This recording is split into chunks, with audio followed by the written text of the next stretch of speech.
Welcome back, everybody, to the Pink and Channels.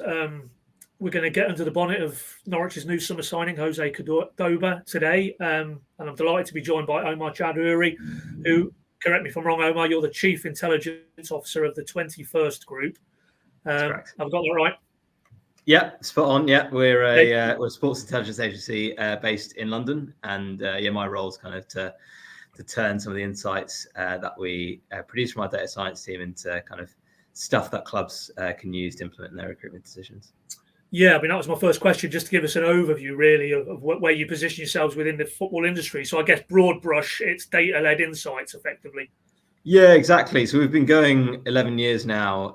We actually started off as the 21st club with the kind of big idea was if we were the 21st club in the Premier League, how would we outthink, outsmart the opposition?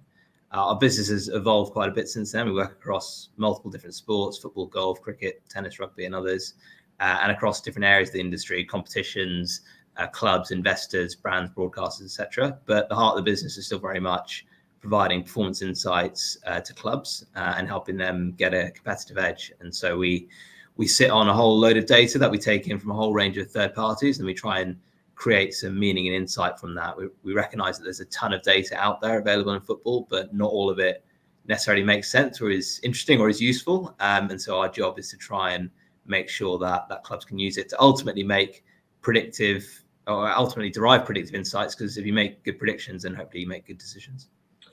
That's really interesting as well, the fact that you have that buy-in from the clubs as well, because I'm sure, and we'll get into José Córdoba in due course, but you're probably well aware now, working within that part of the football industry, that Norwich, under their I say new, I mean, he's been in the building since last November, but Ben Napper, their new sporting director, he came from Arsenal with a background of being very big on data and using data to inform a lot of his decision making and the strategy. And it's very clear now, as I say, 6-7 months down the line, that that's where Norwich are going, that they understand if they can harness the power of data to be better informed, make better decisions, give them those marginal gains, maybe make those marginal edges.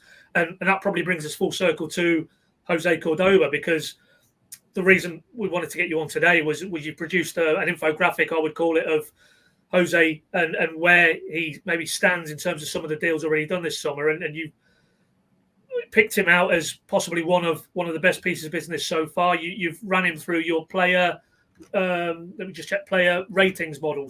Sorry, and Right, yeah. Just give us a little insight into what that is. It's a huge database essentially that you can filter all these players into and use qualitative metrics across players to come out with some interesting results. Yeah, that's spot on. I think, we've been interested to see what deals are done this summer, because generally speaking, you tend to see clubs tend to recruit from similar markets. So championship clubs in particular will obviously recruit from within the EFL, maybe players dropping down from the Premier League, and then might look in the first instance to, France, Germany, Italy, Spain, maybe Portugal and Netherlands. And what that means is that often clubs are kind of looking at the same groups of players, and there's only a limited supply of players. And if the demand is high, then the prices for those players will be relatively high.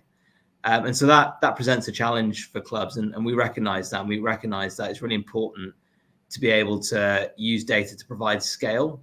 A lot of people talk about data providing objectivity, which it does. It helps you, I guess, look past some of your biases and really try and quantify some of the things that players are doing.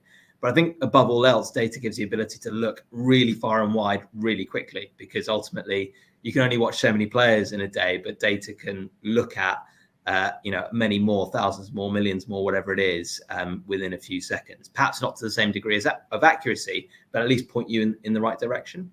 And so the way that we use data is we try and understand players at a global level. We try and understand what level they're playing at within world football, recognizing that if you're playing week in, week out for Man City, you're probably one of the better players in the world.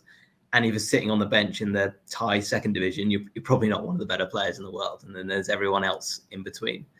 And so we try and use our models to identify what's the strength of Bulgarian football, Hungarian football, US football, Brazilian football, wherever it is around the world. And then understand within that level, what's the variation of players within that. And so we're able to, through our models, understand the level of Bulgarian football, and specifically Levski Sofia, where José Córdoba is coming from, within that. and then try and understand how that might translate across to English football based on the relative quality of teams. And then, of course, there's all the other stuff that you need to do around player fit, playing style fit, all the background checks, everything else that goes into a recruitment decision. But on first glance, looking at our global database, José Córdoba really came out well based on what we could see about the level he was playing at and the potential impact he could have in the Championship. Yeah, and we'll dig into that. And we'll obviously, wherever you consume this piece of content, we'll put links to 21st Group so they can see the slides for themselves. But I mean, some of the eye-catching conclusions that stood out to me when we're talking about José Córdoba was the market value that I think you've modelled.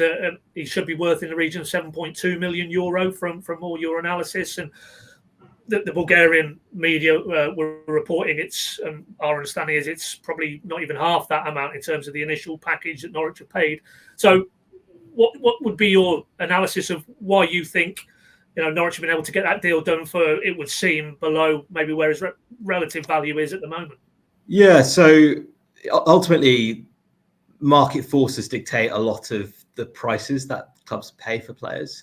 So clearly better players will go for bigger fees, but as I mentioned earlier, if a lot of clubs are looking in the same markets, if they're all looking in the Netherlands or looking in France, that will create bidding wars and that will drive up the prices of players. Typically, Championship clubs are not looking in Bulgaria for talent, but there might be good players in Bulgaria, and we certainly think that's the case with Córdoba, because we essentially rate Levski Sofia as being a bottom half Championship level team. If you were to slot them into the Championship tomorrow, they'd probably finish, I don't know, somewhere between 14th and 18th, perhaps, maybe a little bit lower. But actually, defensively, they're really good. They've got a really good defensive record, and Córdoba's obviously been at the heart of that defence for them.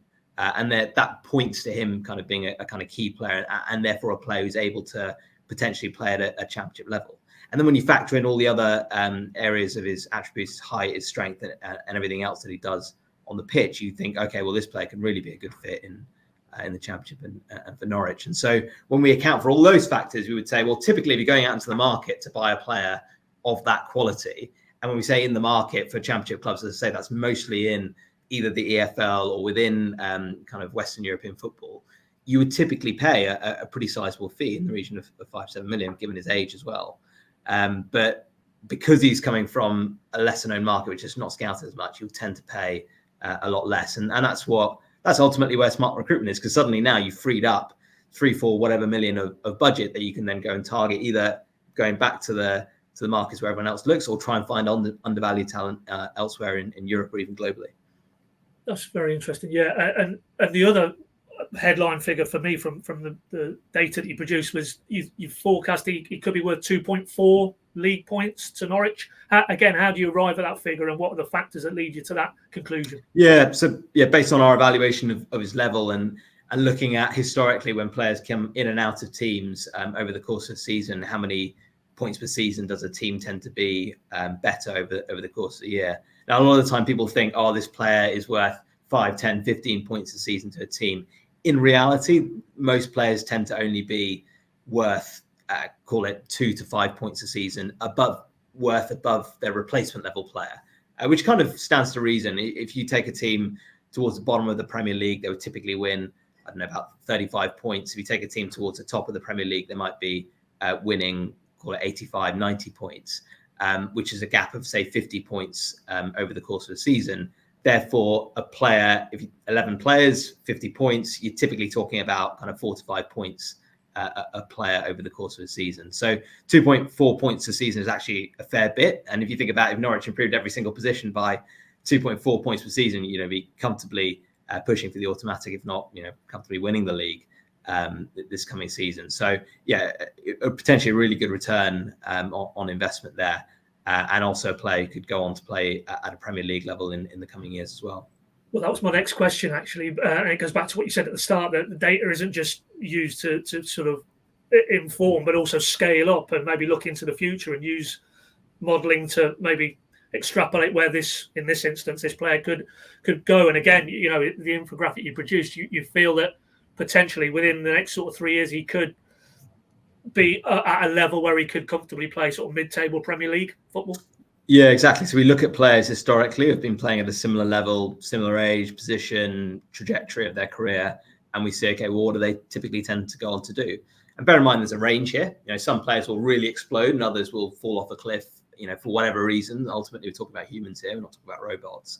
But based on an average projection of a player of his profile, then a Premier League level in 2 to 3 years' time seems pretty likely. Which again, acquiring a Premier League player for the reported price that we've seen for him is a phenomenal deal. So typically when you get into the Premier League, you'd expect to spend 10, 15, 20 million on a starting centre back for a bottom half team. So it seems like a really sensible bit of business from Norwich. And as you say, I think a reflection of their analytical approach to recruitment as well. Yeah, and just maybe to draw it to a conclusion, I mean, I'm zooming out a little bit, not per se Norwich, but what are you seeing now? I mean, as you say, as a company, you've been sort of over a decade now working in this area. Are you seeing, as I said at the start, Norwich, it feels very data-led, data-driven approach now under Ben Napper. Is that representative of where football's going, maybe the top 2 levels or relative to Norwich with the Championship? What's your sort of empirical sense of where football is now? Yeah, I think we've had some brilliant case studies with the likes of Brighton and Brentford, who've obviously got a very different model with their ownership, but have, I guess, shone a light on how data can be used in more innovative ways in recruitment. And so clubs are increasingly thinking about it. There have been a lot of hires. Most clubs now at Premier League and Championship level will have some data analysis capability. Obviously, some will be really advanced. I think the biggest challenge clubs have is culturally embedding data into decision making. It's all well and good having the analysts and listening to them when you want to listen to them. It's a very different thing listening to them when you don't want to listen, when you're saying things that you might not expect to say, and really kind of embracing that as part of a recruitment process. And so for me, the clubs that really differentiate themselves in this space are not the ones that have the insights or have the capability. It's the ones that embed themselves and embed data into the processes.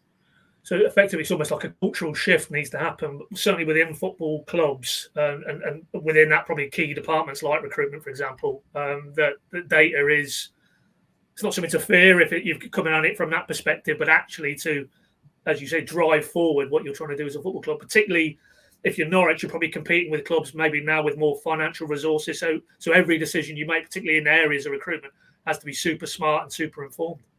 That's exactly right. Yeah, it's not just data culture is not just in recruitment; it's across the whole club, and often it comes from ownership because ultimately they're the ones who signed the checks, and the best owners will say, "I'm not signing this off unless I've got good evidence that it's predictive of a good outcome." So. Yeah, Norwich obviously additional investment recently as well, where all signs point to that type of thinking within the club, which I would suggest is pretty encouraging. Excellent. Well, if anybody Norwich fans wise was in any doubt, José Córdoba, then hopefully Omar, you've whetted their appetite even more today. But thanks for your time, and obviously, we'll put links into where that people can go consume that report in more detail. And fingers crossed, if Norwich can do some more good business over the summer, maybe you'll be able to cast an analytical eye over those signings, and we'll come back and speak to you again. But thanks for your time this morning. Thanks, Paddy. Thank you.